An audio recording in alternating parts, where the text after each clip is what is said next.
رحم اللہ من قرأ الفاتحہ.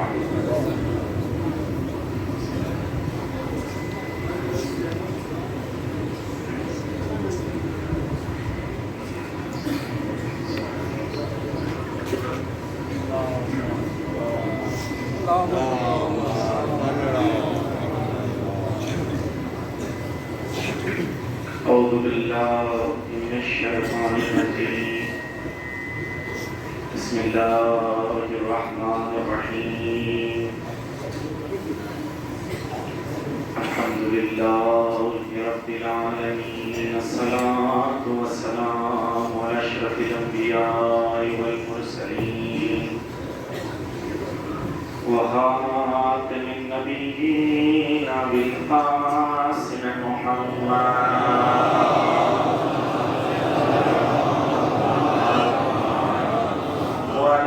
الطيبين الطاهرين المظلومين المعصومين ولعن الله على أعدائهم أجمعين.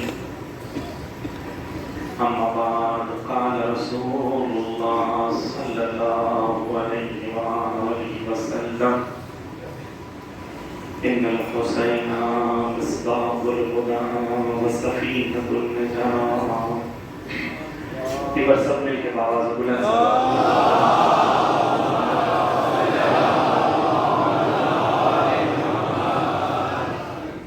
سرکاری کرامی. آج آخری مجلس ہماری انشاءاللہ کہ کل دوسرے خطیب ہمارے سے بہتر بات زیادہ بڑے عالم زیادہ عالم بعمل انشاءاللہ کے مسائل کو بیان کریں اور آپ سب کی نیابت میں انشاءاللہ اگر خدا نے توفیق دی تو آج رات کربلا کی سرزمین پر پہنچنے کی کوشش کریں گے انشاءاللہ. تھوڑا سا وقت میں آج زیادہ لوگ معذرت خواہی کے ساتھ بزرگان بیٹھے ہیں, جگہ کی تنگی ہے, اس لیے معذرت چاہتا ہوں. تھوڑا سا وقت آج زیادہ لوگ کوشش کروں گا کہ آخری مجلس میں جتنے مطالب بچے ہوئے ہیں جتنا زیادہ سے زیادہ آپ تک پہنچا سکوں انشاءاللہ. امام زمانہ کی خوشنودی کے لیے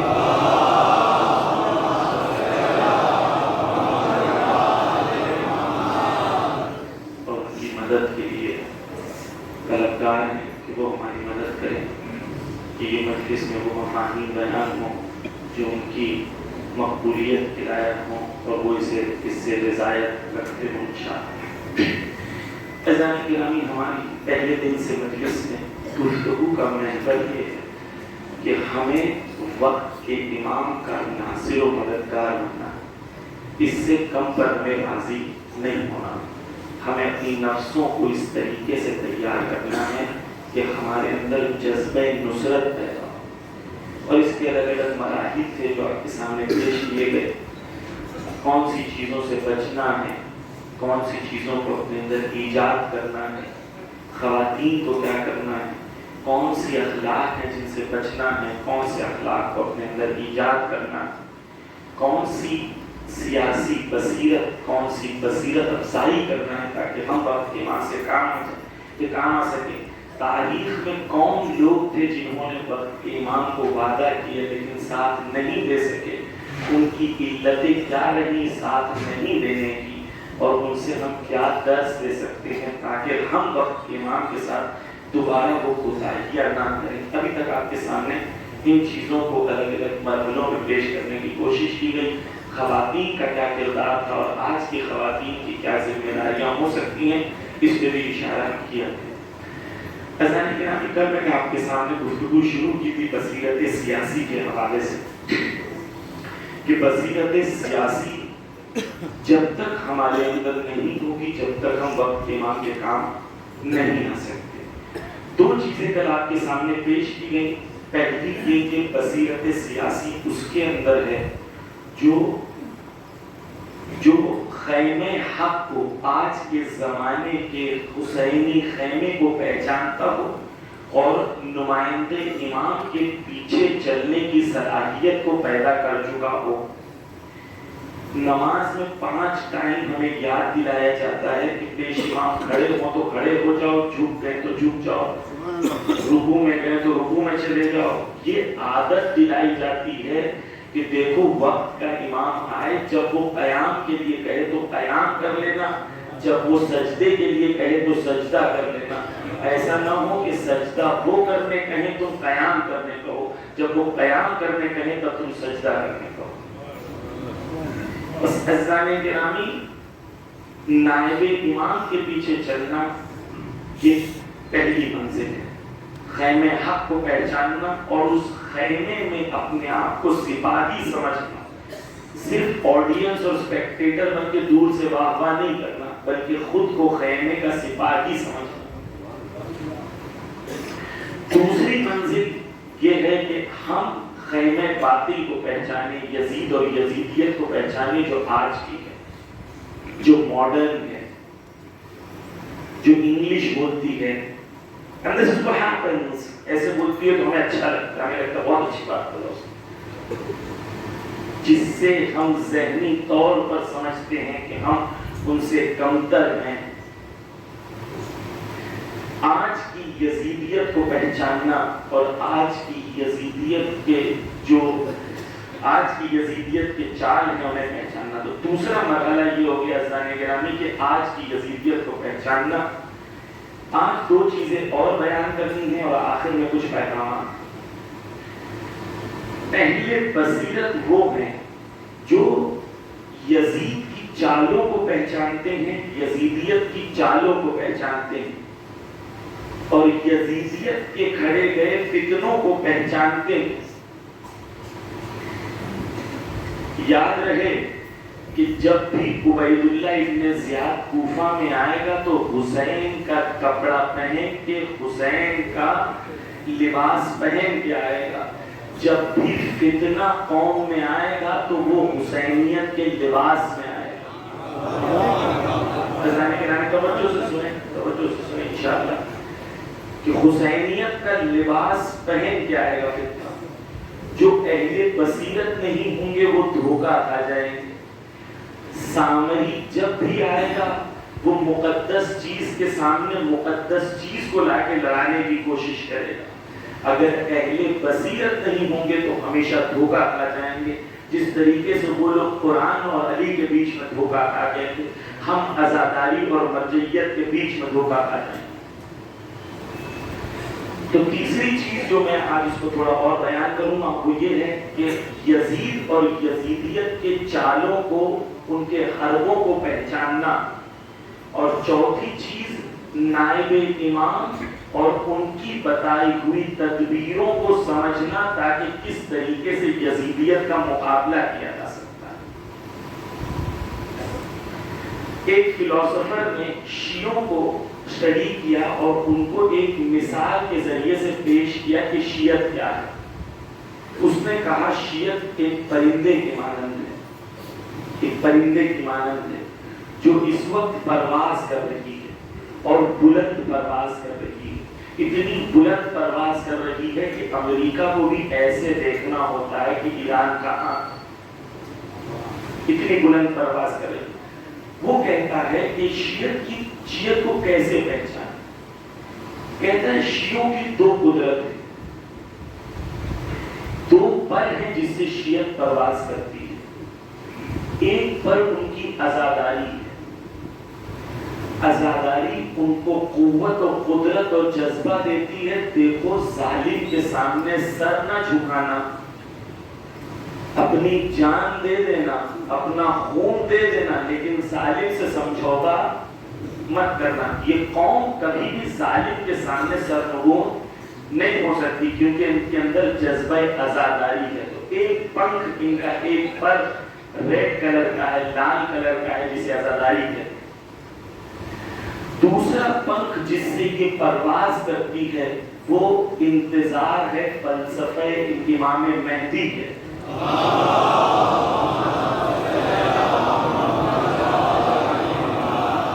یہ قوم وہ قوم ہے جب بھی انہیں مشکلوں میں ڈالیں، جتنی مشکل انہیں پریشر کریں، انہیں ہمیشہ پتا ہوتا ہے کوئی ہے جو مدد کرے گا، کوئی ہے جو آ کے ظلم کو نابود کرے گا. یہ قوم کبھی بھی نا امید نہیں ہوتی، کیونکہ اس قوم میں جذبہ انتظار بچا ہوا ہے۔ بس ایک جذبہ قدرت، جذبہ شہادت دیتی ہے، ایک جذبہ امید دیتا ہے۔ یہ دو پرواز ہے جس سے شیعت اڑتی ہے، شیعت پرواز کرتی ہے۔ کہتے ہیں لیکن یہ دو کافی نہیں ہے، یہ دو اڑنے کے لیے ضروری ہے۔ یہ شیعہ قوم کی دو آنکھیں بھی ہیں۔ کہتے ہیں ایک آنکھ ان کی مرجع تقلید ہے اور ایک آنکھ ان کی ولایت فقیہ ہے۔ کہتے ہیں کہ مرجع تقلید اور ولایت فقیہ اس قوم کو بتاتا رہتا ہے دیکھو کہاں سے دشمن آ رہا ہے، کہاں سے بچنا ہے، اور کہاں دشمن کمزور ہے، کہاں حملہ کرنا ہے۔ یہ پرندے کو کوئی نقصان نہیں پہنچا سکتا، شیعہ قوم کو کوئی نقصان نہیں پہنچا سکتا جب یہ چار چیزیں اس قوم میں سالم رہیں۔ عزاداری قوم کے اندر جذبہ نصرت اور ایثار دیتا رہے، جذبہ شہادت دیتا رہے، امام سے محبت قوم کو امید دیتی رہے، اور بصیرت کے لیے آیت اللہ خامنائی اور آیت اللہ سیستانی کی نگاہوں کے پیچھے قوم چلتی رہے، تو یہ قوم کا کوئی بال بھی باقا نہیں کر سکتا۔ یہ چار چیزیں ہیں۔ ایسا نہیں کہ رانی کچھ لوگوں نے خواہش کی کہ مولانا آپ ولایت فقیہ کہتے ہیں، لوگوں کو نہیں پتا ولایت فقیہ کیا ہے۔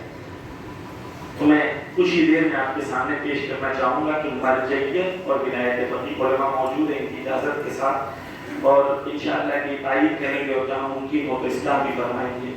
بزرگان ہیں ہمارے اذان گرامی، مرجع کا کام ہوتا ہے اللہ کے حکم کو استخراج کر کے آپ تک پہنچانا۔ نماز کن چیزوں سے باطل ہوتی ہے، وضو کن چیزوں سے باطل ہوتا ہے، اسلامی احکام تمام چیزوں میں کیا ہیں، ہم خود یا تو قرآن اور حدیث کا اتنا مطالعہ کریں کہ خود مجتہد بن جائیں۔ اگر خود مجتہد نہ بنے تو ہمارے پاس دو چوائس ہیں، یا ہم ایک عالم سے پوچھیں کہ اس کا حکم کیا ہے، یا جاہل سے پوچھیں۔ عالم جو سب سے بڑا عالم ہے اس سے پوچھا جائے کہ اللہ کا حکم اس موضوع میں کیا ہے، وہ عالم ہوتا ہے، اس کی پیروی کرنا مرجع تقلید کی پیروی کرنا۔ یعنی ہمیں جو احکام دینی چاہیے یا ہم خود معلوم کریں یا کسی ایک ایکسپرٹ کی اوپینین لیں، اور ایسا ایکسپرٹ ہو جو پوری دنیا میں سب سے زیادہ اس موضوع پہ نالج رکھتا ہو، اسے کہتے ہیں مرجع تقلید۔ لیکن مرجع تقلید آپ تک اور ہم تک حکم الہی کو پہنچاتا ہے۔ ہمیں ضرورت تھی، انہوں نے پہنچا دیا، کہا ایسا کرو گے تو نماز باطل ہے، یہ کرو گے تو وضو باطل ہے، یہ کرو گے تو وضو ہوگی، شرائط بیان کر دیے، تمام احکام کو انہوں نے بیان کر دیا، اور وہ توضیح المسائل کی شکل میں ہمارے پاس موجود ہے۔ اب ہم اس پر عمل کرتے ہیں۔ ولایت فقیہ کیا ہوتا ہے؟ ایسا نہیں کہ رحمی کچھ اسلام کے احکام ہیں جو فردی نہیں ہیں، اجتماعی ہیں، سوشل پولیٹیکل ہیں۔ مثال کے طور پر اسلام میں حکم ہے کہ چوری کرو تو یہ سزا ہے۔ اب آیت اللہ سیستانی کو خود جا کے نہیں چور کو پکڑیں گے، خود جا کے اپنے گھر میں جیل میں تو نہیں رکھیں گے، بس ضرورت ہے اس حکم کو اجرا کرنے کے لیے پولیس کی، جوڈیشری کی، گورنمنٹ کی۔ تو جب اللہ کا حکم آپ تک مرجع تقلید پہنچا دیتا ہے وہ مرجع تقلید ہوتا ہے۔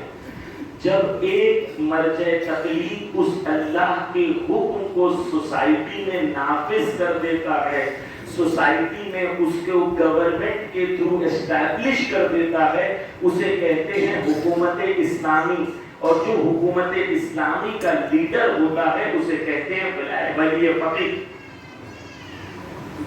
مرجع تقلید حکم کو بتا دیتا ہے، ولی فقیہ کا کام ہوتا ہے کہ جو حکم الہی ہے وہ سماج میں صرف کتابوں تک نہ رہے، سماج میں نافذ ہو۔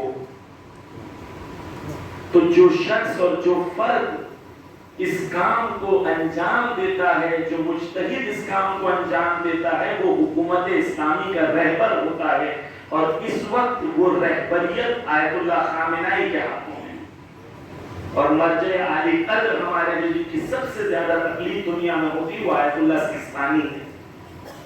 تو یہ واضح ہو گیا تقلید اور ولایت فقیہ میں فرق، اور ولی فقیہ میں فرق۔ بس ولی فقیہ اللہ کے حکم کو نافذ کرتا ہے۔ دوسرے موضوع پر میں آتا ہوں سامعین گرامی، دشمن کی چالوں کو پہچاننا۔ دشمن آج ہندوستان میں اور گلوبل میں ان کی چالوں کو ہم پہچانیں۔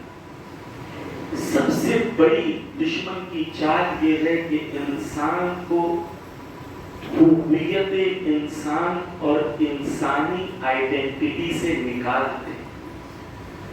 میں عرض کروں گا عزیزان گرامی، دنیا جس پیس سے نابودی کی طرف جا رہی ہے اس کا ہم تصور نہیں کر سکتے۔ یو کے اور امریکہ میں پچھلے 40 سال میں 65% شادیوں میں ڈراپ ہوا، شادیاں نہیں ہو رہی، بچے پیدا نہیں کر رہے۔ اسکینڈینیوین کنٹریز میں بچے پیدا کرنے کے لیے گورنمنٹ 5 لاکھ 10 لاکھ روپیہ دے رہی ہے کہ بچے پیدا کرو، لیکن لوگ بچے پیدا نہیں کر رہے۔ دنیا میں کہنا چاہ رہا ہوں، ابھی فرق کی بات نہیں کر رہا ہوں، میں کہہ رہا ہوں عالمی پیمانے پہ انسانیت کو نابود کرنے کے لیے پلان کیا جا رہا ہے۔ خدا نے قرآن میں کہا، شیطان نے قسم کھایا ہے کہ میں تمہیں گمراہ کروں گا، اور جو فوج شیطان نے اپنی بنائی ہے وہ فوج پوری دنیا میں پچھلے 50 سال میں جس طریقے سے انسانیت کو نابودی کے کگار پر لے کے جا رہی ہے، ایسا تاریخ میں کبھی نہیں، جس پیس پہ جا رہی ہے۔ جتنی ترقی یافتہ ملک ہیں اسکینڈینیوین کنٹریز، جہاں پر کہا جاتا ہے کہ جہاں پر آرام اور آسائش زیادہ ہے، وہاں پر سوئسائڈ کا ریٹ بھی زیادہ ہے۔ اگر یہ ہے کہ آرام اور آسائش ملنے کے بعد انسان اگر آرام سے رہتا ہے، تو سوال یہ ہے کہ کیوں ان کنٹریز میں سوئسائڈ کا ریٹ زیادہ ہے؟ اس لیے کیونکہ انسان جسم نہیں ہے، جسم کے ساتھ روح بھی ہے۔ اگر پوری توجہ جسم پر کر دی جائے تو انسان کی روح تڑپ جاتی ہے، اور جب روح تڑپتی ہے تو بے چین ہوتی ہے، بے چین ہوتی ہے تو ان لوگوں نے اس کا نام اینزائٹی اور ڈپریشن رکھا ہے۔ ہم نے اس کا نام خدا سے دوری رکھا۔ پہلی چیز عزیزان گرامی، پوری انسانیت پر جو حاکم کلچر ہے، وہ حاکم ویسٹرن کلچر انسان کو نابود کرنا چاہتا ہے،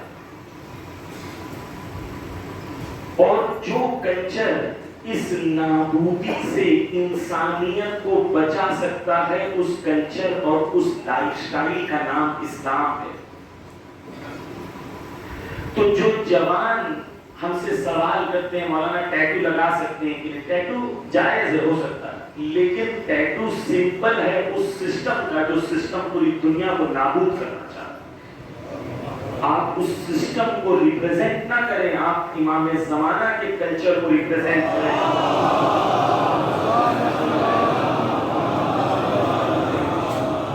عزیزان گرامی، آپ اس سسٹم کو ریپرزینٹ نہ کریں۔ میں آپ کے سامنے کچھ ڈیٹا اور فیکٹس دیتا ہوں تاکہ آپ کو لگے کہ مولانا ہوائی باتیں نہیں کر رہے۔ یونائٹڈ نیشن کا ڈیٹا آپ کے سامنے پیش کرتا ہوں۔ عزیزان گرامی، دنیا میں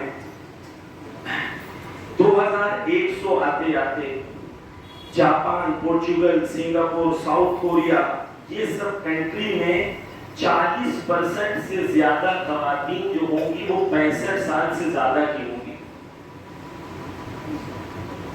یعنی اکثر خاتون جو ہوں گی وہ 40% سے زیادہ خواتین جو 65 سال کی عمر سے زیادہ ہوں گی۔ پوری دنیا کے اندر توجہ سے سنیے گا کہ 2000 یہ جو اسلام کہتا ہے النکاح من سنتی، ہمیں لگتا ہے بہت فردی بات ہے، نہیں اسلامی گرامی، انسانی بشری حیات کے لیے، اجتماعی حیات کے لیے یہ نظام اور یہ سسٹم کا ہونا ضروری ہے، جس کو وہ میڈیا کے تھرو، نیٹ فلکس کے تھرو، یوٹیوب کے تھرو اور کلچر کے تھرو حملہ کر کے اس سسٹم آف لائف میرج کو نابود کرنا چاہتے ہیں۔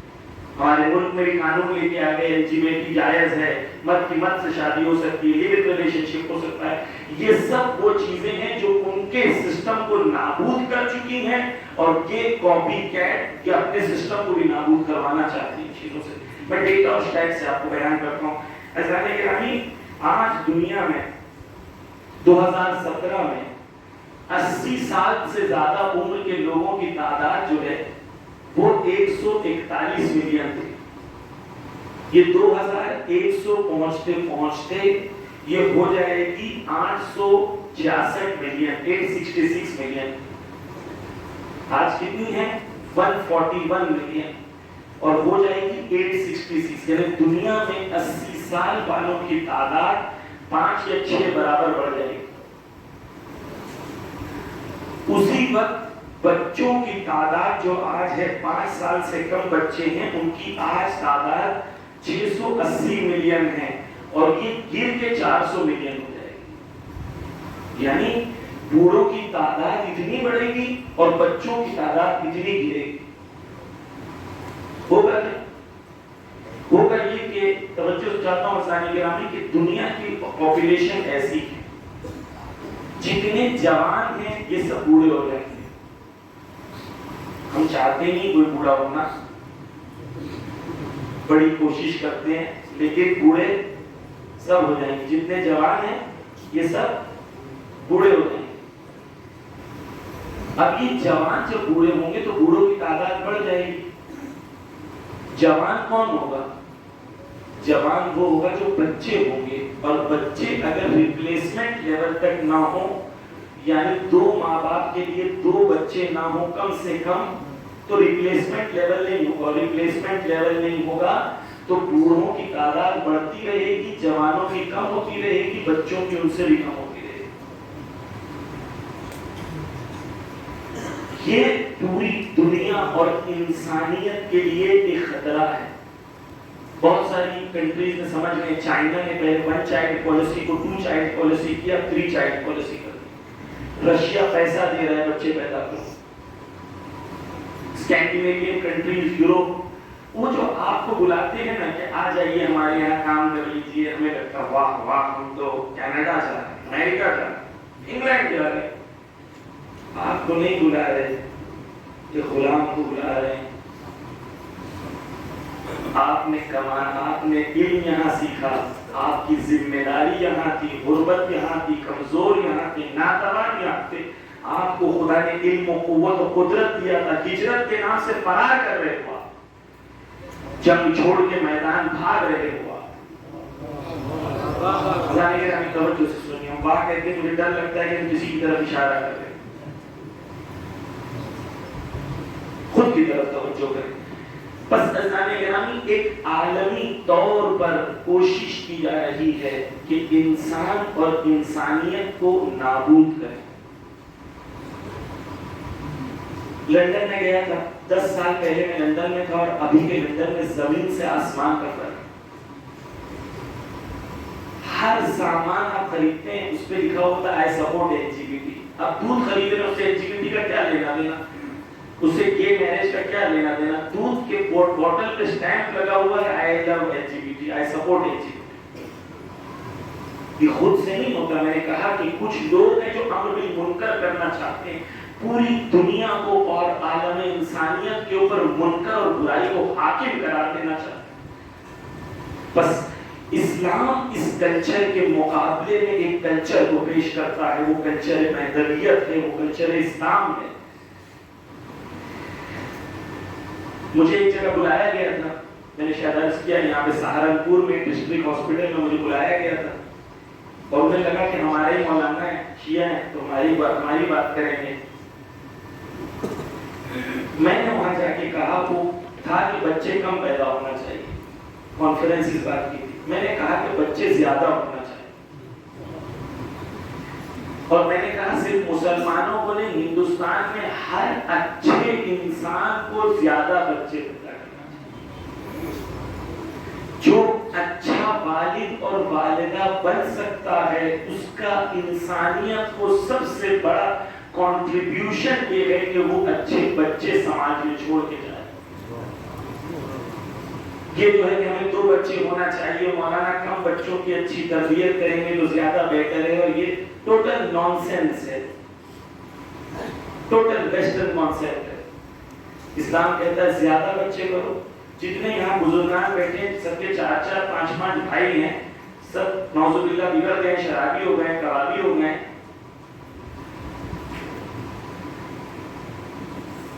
آپ کے زمانے میں رول بدل گئے، کم بچے ہوں گے تو اچھی تربیت ہوگی۔ 2 ہیں 2 بھی غلط ہیں۔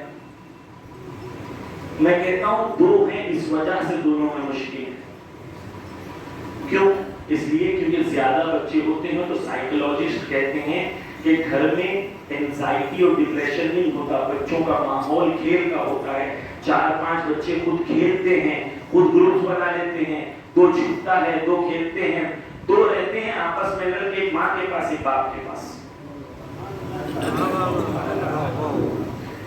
بس اذان گرامی اس پہ اور مجھے بات نہیں کرنی ہے، لیکن توجہ سے سنیے گا۔ میں نے خواتین کی جو سیشن ہوا تھا اس میں بھی کہا تھا، پوری ذمہ داری سے کہہ رہا ہوں، اگر خواتین اپنی ذمہ داری کو ادا کرنا چاہتی ہیں تو مرد جس طریقے سے محنت کر کے جہاد کر رہا ہے، آپ محنت کر کے بچوں کو پیدا کریں اور ان کی تربیت کریں۔ کم بچے نہیں، بڑے خاندان، خوشحال خاندان، یہ ظہور کے لیے ضروری ہے۔ آپ کنٹریبیوٹ کریں۔ 2100 میں جہاں جوان نہیں ہوں گے، جس قوم کے جوان سب سے زیادہ ہوں گے وہی قوم سب سے زیادہ مقتدر ہوگی۔ وہ قوم سب سے زیادہ علم اس کے پاس ہوگا، ترقی اس کے پاس ہوگی، اکنامکس اس کے پاس ہوگا، بزنس اس کے پاس ہوگا، انوویشن اس کے پاس ہوگا، کیونکہ ان کے پاس جوان سب سے زیادہ ہے۔ وہ کم بچے اس لیے کر رہے ہیں کیونکہ وہ دنیا میں عیش و عشرت چاہتے ہیں۔ آپ کم بچے کیوں کر رہے ہیں؟ مولانا بہت مہنگائی ہو گئی ہے، آپ پالتے ہیں بچوں کو یا خدا پالتا ہے؟ جو خود کو رزاق سمجھتا ہے وہ یہ باتیں کرتا ہے، جو سمجھتا ہے کہ بچہ پیدا ہونے سے پہلے ماں کے شیر کا خدا انتظام کر دیتا ہے، بچہ بعد میں آتا ہے، اس کی غذا خدا ماں کے شیر کے ذریعے سے پہلے مہیا کرا دیتا ہے۔ اور جو بچہ ایک منہ لے کے پیدا ہوتا ہے وہ 2 ہاتھ اور 2 پیر اور ایک عقل لے کے بھی پیدا ہوتا ہے۔ آپ رزاق نہیں ہیں۔ اگر حضرت ابو طالب سوچتے کہ میرے 2 بچے ہوں گے اور دونوں کی میں اچھی تربیت کر دوں گا تو آج علی نہیں ہوتے، آج امام خمینی نہیں ہوتے، آج آیت اللہ بہجت نہیں ہوتے، آج گاندھی نہیں ہوتے، منڈیلا نہیں ہوتے، آج بڑی بڑی شخصیات نہیں ہوتی اگر ان کی بات نہیں سنتے۔ 2 ہوتے ہیں مولانا، بس 2 ہوتے ہیں، 2 کی اچھی تربیت ہے۔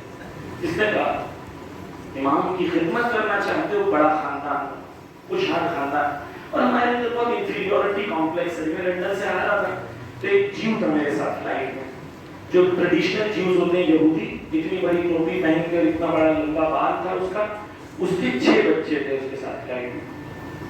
چھوٹی بچی جو ہے اس کی میرے خیال سے 3 سال سے 4 سال سے زیادہ کی نہیں تھی، یعنی کنٹینیوس اس کے 6 بچے تھے ایسے لائن سے۔ وہ لندن میں رہنے کے بعد، یہودی ہونے کے بعد وہ شرم نہیں کر رہا۔ ہم کیوں شرم کریں؟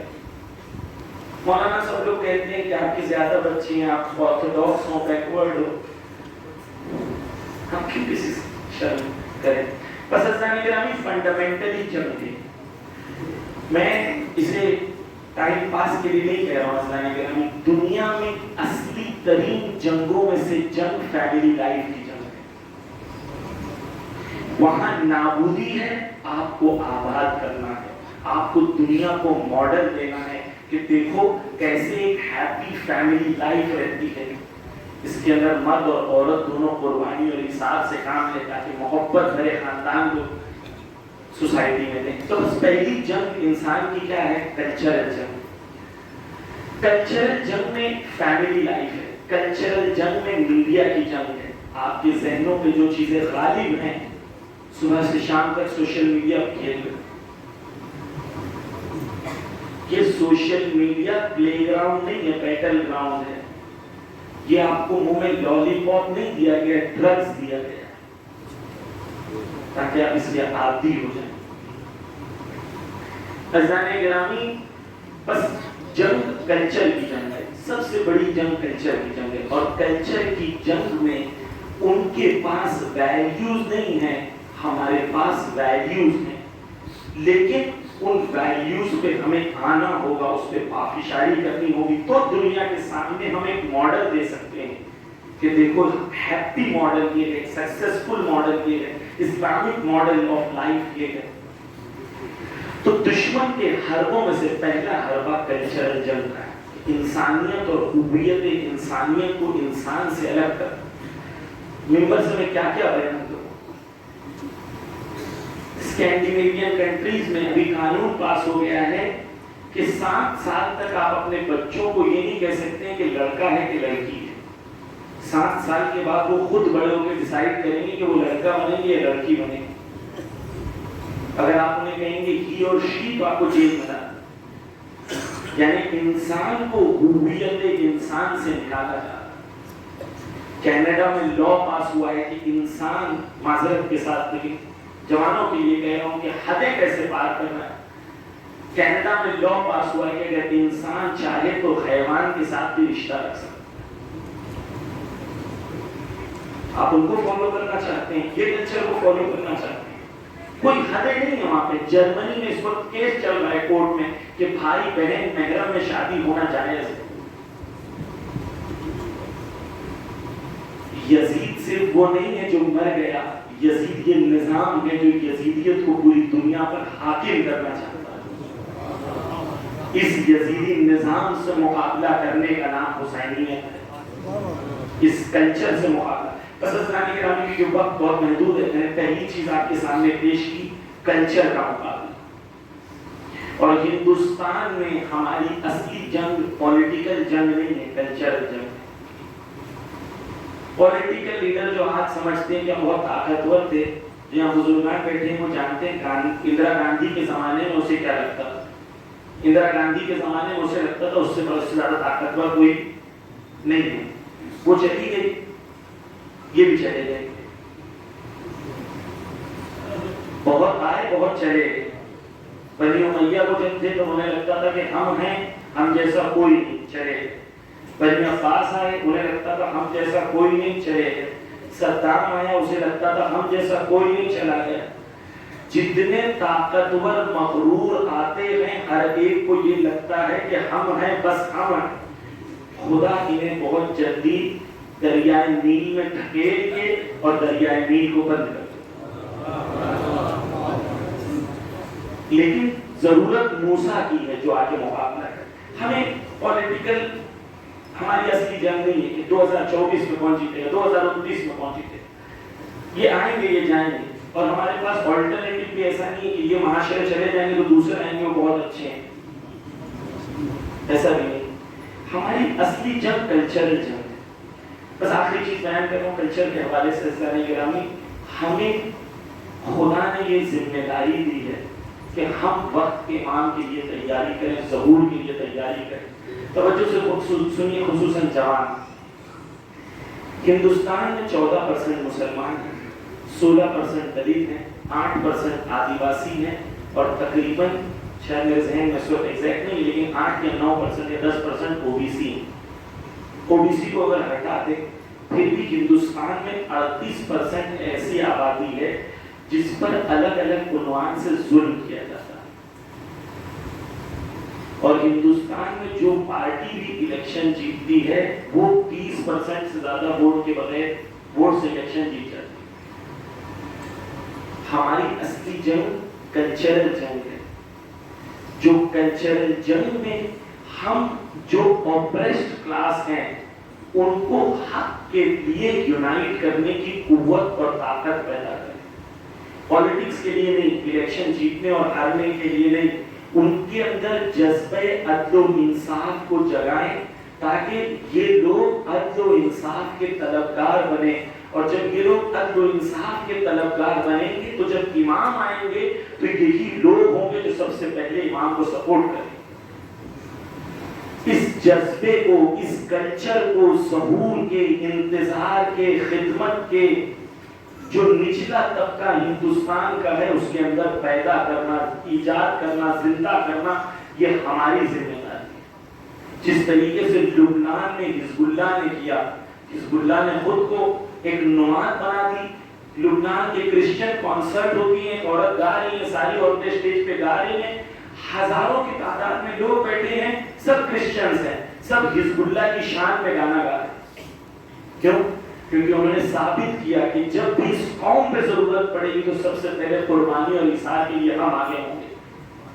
ہندوستان کے شیعوں کو بھی یہ ثابت کرنا ہوگا کہ اس قوم، اس ملت پر جب بھی قربانی اور ایثار کی ضرورت پڑے گی، ہر غریب مظلوم کا حسینی سہارا ہے۔ یہ جذبہ ایمانی جب تک نہیں ہوگا تب تک واقعا ہم نے ظہور کی طرف توجہ نہیں کی، کام کرنا تو دور کی بات۔ ہندوستان 2040 پہنچتے پہنچتے مسلمانوں کی نمبر 1 آبادی ہو جائے گی۔ میں آپ سے خود سے یہ سوال کرتا ہوں، خدا کی قسم، کس طریقے سے وقت کے امام کو منہ دکھاؤں گا کہ اتنی بڑی مسلمان آبادی ہے جس کے اندر فکر کی کمی ہے، وحدت کی کمی ہے، لیڈرشپ کی کمی ہے، فرہنگ کی کمی ہے، ایجوکیشن کی کمی ہے، اتنی کمیاں ہیں اور اس کے باوجود میں آرام سے سو جاتا ہوں، فرق نہیں پڑتا۔ یہ ظہور کی تیاری ہے۔ تو دنیا میں سب سے بڑی مسلمان آبادی کا ظہور میں کیا کردار ہوگا، اور اس ظہور میں کردار ہونے کے لیے میں نے کون سا رول پلے کرنا ہے۔ عزیزان گرامی، 2 سوال ہیں۔ ایک سوال یہ ہے کہ کیا ہوگا، اور سختیاں کیا ہوگا، ہمیں پتہ ہے کیا ہوگا، آخر میں ظہور ہوگا، اس کے علاوہ تو کچھ نہیں ہوگا۔ تھوڑی دیر مشکلیں آئیں گی، صبر کریں گے، چلی جائے گی، آخر میں ظہور ہوگا۔ سب کو یقین ہے، اس بات کا یقین ہے سب کو کہ ظہور ہونا ہے۔ جس بات کا ہمیں یقین نہیں ہے وہ یہ ہے کہ اس ظہور میں میرا کیا رول ہے، میرا کوئی رول ہے یا نہیں۔ ہندوستان کی اتنی بڑی آبادی، اتنے مستضعف، اتنے اوپریس، اتنی ویک کلاس، اتنی غربت، اتنی فقر، اتنا ظلم، اس کے لیے میں نے کیا، میرا کیا رول، یہ ہے۔ پس عزیزان گرامی، کلچرل طور پر جس ملک میں ہم رہتے ہیں اس ملک میں غریبوں، اوپریسڈ اور ویک کلاس کی طرف جس طریقے سے اہل بیت نے توجہ دی تھی، ہمیں بھی توجہ دینی ہوگی تاکہ ہم ظہور کے لیے آمادگی کر سکیں۔ یہ دوسری جنگ ہے، انتظار کے لحاظ سے ہم اپنی قوم کو مضبوط کریں اور دوسری قوموں کا سہارا بنیں۔ عزیزان گرامی، تیسرا فتنہ جو ہے، جو دشمن کرانا چاہتا ہے وہ یہ ہے کہ دشمن قوموں میں تفرقہ ڈالنا چاہتا ہے۔ میں آپ کے سامنے، وقت بہت تیزی سے گزرتا جا رہا ہے، ہندوستان کی تاریخ کی کچھ چیزیں میں بیان کرنا چاہتا ہوں، بہت معذرت کے ساتھ تھوڑا وقت دے رہا ہوں، لیکن مجھے لگتا ہے یہ ضروری چیزیں ہیں جو ہمارے جوانوں کے ذہنوں میں ہونی چاہیے۔ ایک صلوات پڑھتے محمد۔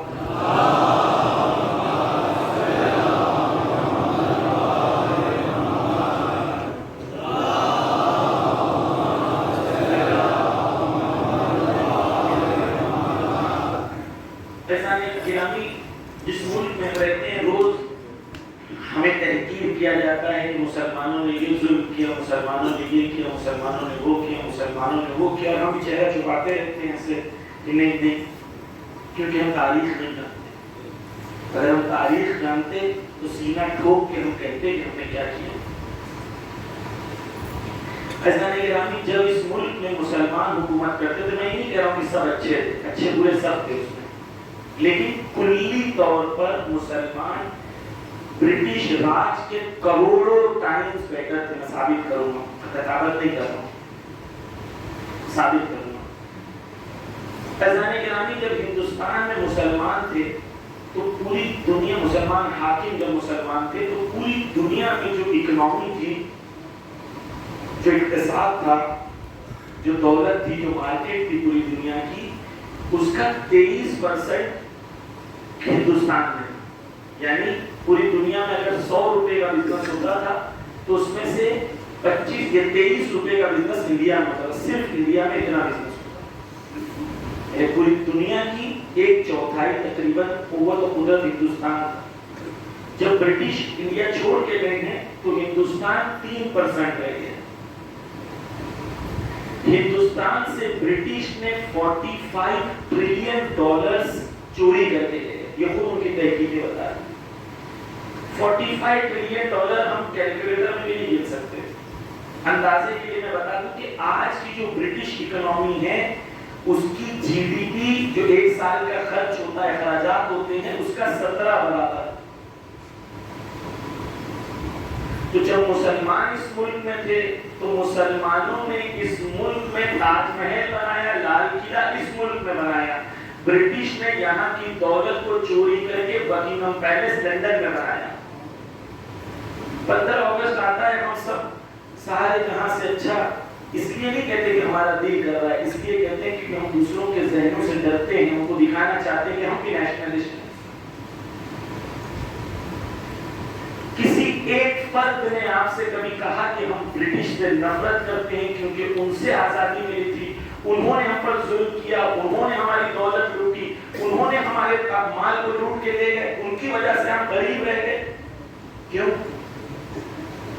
ہم بھی بھیڑ چال چلتے ہیں ان کی طرح، جو وہ کرتے ہیں سب کرتے ہیں، ہم بھی کرتے ہیں.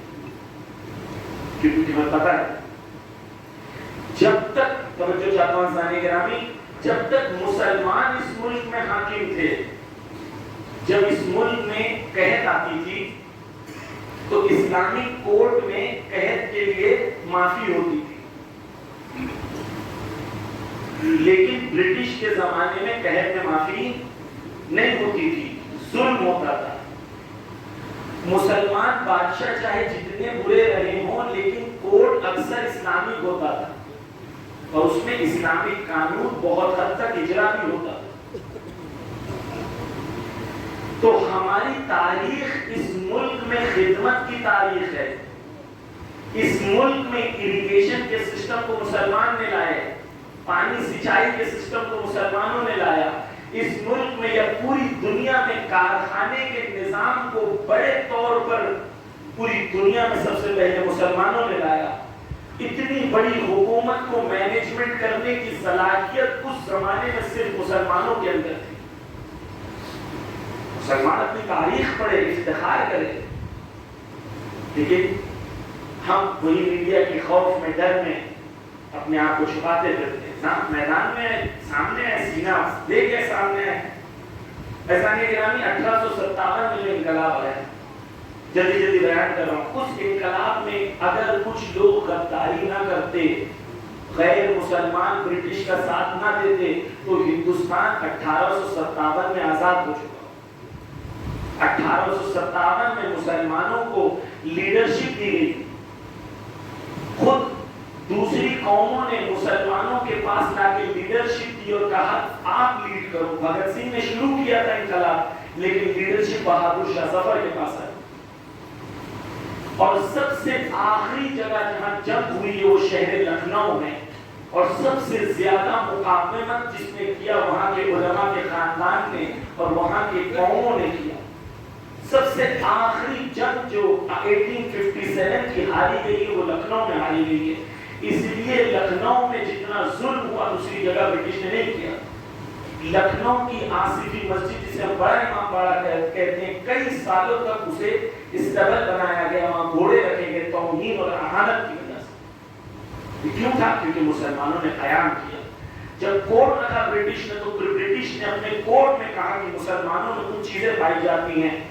ایک کہا ان کے یہاں قوم میں جہاد کا تصور ہے جس کی وجہ سے یہ سامراجیت اور کولونیلزم کو ایکسپٹ نہیں کر سکتے، یہ ہمیشہ لڑیں گے. یہ الزام لگایا کہ ہمارے لیے الزام نہیں، افتخار ہے. دوسرا کہا کہ ان کے اندر آزاداری کا جذبہ ہے. یہ برٹش کورٹ کا سٹیٹمنٹ ہے. آزاداری کا جذبہ انہیں ظلم کے خلاف بھڑکاتا ہے، اس لیے انہوں نے قیام کیا. یہ ان کا الزام ہے، ہمارے لیے افتخار ہے. ہندوستان کی آزادی میں 1857 کے بعد برٹش سمجھ گئے. پوری توجہ کا تعلیم وزانی کے نام معذرت چاہتا ہوں تھوڑی سی طولانی بحث ہے. 1857 میں مسلمان اس برٹش سے سمجھ گئے کہ اس قوم کو اگر آزاد چھوڑا جائے گا تو یہ قوم میں مینجمنٹ کی صلاحیت اتنی ہے کہ ہماری حکومت کو پلٹ سکتے ہیں. 1857 کے بعد پلاننگ ہوئی. میڈیا میں اصل جنگ ہوتی ہے نریٹو کی. نریٹو یعنی وہ چیز جو زبان زد کی جائے.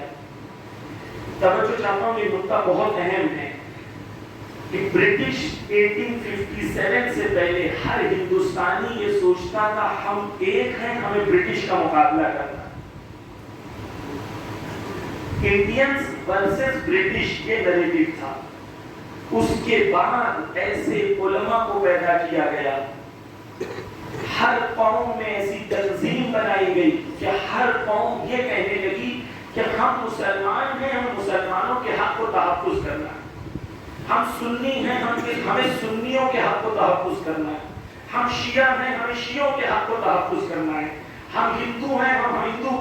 ہر قوم کو ٹکڑوں میں بانٹ دیا. وہ نریٹو کہ ہم ایک ہیں, ہمیں برٹش کا مقابلہ کرنا چاہیے, اسے توڑ کے یہ کہا گیا کہ تم چھوٹے سے گروہ ہو, تمہیں صرف اپنا خیال ہے. آج بھی ہمارے قوم کے ساتھ سب سے بڑی جنگ یہ ہے کہ ہمیں کہا جاتا ہے کہ تم شیعوں کی بات کرو, تم مسلمانوں کی بات کرو, تم اس کی بات نہ. عزیزان گرامی, یہ برٹش نے نریٹو کو بدل دیا ہے. اس لیے ہماری ذمہ داری, حسینی ذمہ داری, مہدوی ذمہ داری یہ ہے کہ ہم ہر ہندوستانی کے حق میں بات کریں. ہم ان قوموں کی طرح نہیں ہیں جو مفاد پرست ہیں, جو صرف اپنے فائدے کی بات کرتے ہیں. ہم وہ قوم ہیں جو ہر غریب, مظلوم, کمزور کے فائدے کی بات کرتے ہیں. اگر چاہے اس وجہ سے ہمارا نقصان ہی کیوں نہ ہو, کچھ ظاہری, لیکن عالمی طور پر اور ظہور کے لیے ہمارا فائدہ ہی فائدہ ہے. بس برٹش نے کیا کیا, ٹکڑوں میں بانٹا. آج ہماری قوم میں بھی ٹکڑوں میں بانٹنے کے لیے سازشیں کی جا رہی. آزاداری کو مرجعیت سے لگاؤ, آیت اللہ سیستانی کو آیت اللہ خامنہئی سے لگاؤ, نجف کو کن سے لگاؤ, اس گروہ کو اس گروہ سے لگاؤ. جو لوگ بیٹھ کے اس سے مزہ لیتے ہیں, مزہ آتا ہے آپ کو کنٹروورسی کی وجہ سے اور قوم کو نابود کرنے کی وجہ سے. آپ میسیجز فارورڈ کرتے ہو, آپ بھی ذمہ دار ہو اس فتنے میں. کنٹروورسی میں جسے مزہ آتا ہے. دشمن کیا چاہتا ہے عزیزان گرامی؟ دشمن چاہتا ہے قوموں کو ٹکڑوں میں بانٹے, قوموں کو گروہ میں بانٹے. اسلام کیا چاہتا ہے؟ کان الناس امۃ واحدہ. خدا کہتا ہے میں نے تمام انسان کو ایک امت بنا کے پیدا کیا. ہم تو پوری کائنات اور پوری انسانیت کی یونٹی کی بات کرتے ہیں. ہر اس شخص سے یونٹی کی بات کرتے ہیں جو مظلوم ہے. کیوں ہم مسلمانوں سے متحد ہونے کی بات نہ کریں؟ عزیزان گرامی, پر سے معذرت کہنا چاہتا ہوں. ہاں, آیت اللہ سیستانی کہتے ہیں کہ اہل سنت کو اپنا بھائی مت کہو, اپنی جان کہو. آیت اللہ خامنہئی کہتے ہیں دینی ذمہ داری ہے, اتحاد کے لیے کوشش کرو. تو ایسا کیوں ہے کہ ہم صبح سے شام تک اپنی مجلسوں میں اکثر وقت ان کو چڑھانے میں گزارتے ہیں؟ ایسا کیوں ہے کہ ہمارے رہبر تو کچھ اور کہتے ہیں, ہماری قوم کچھ اور نہج پہ چلتی ہے؟ ہمارا بلندیوں تک نہ پہنچنے کا سب سے بڑا راز یہی ہے کہ ہم نے اپنی ویژن کو اپنے مرجع تقلید اور ولی فقیہ کے مطابق نہیں کیا.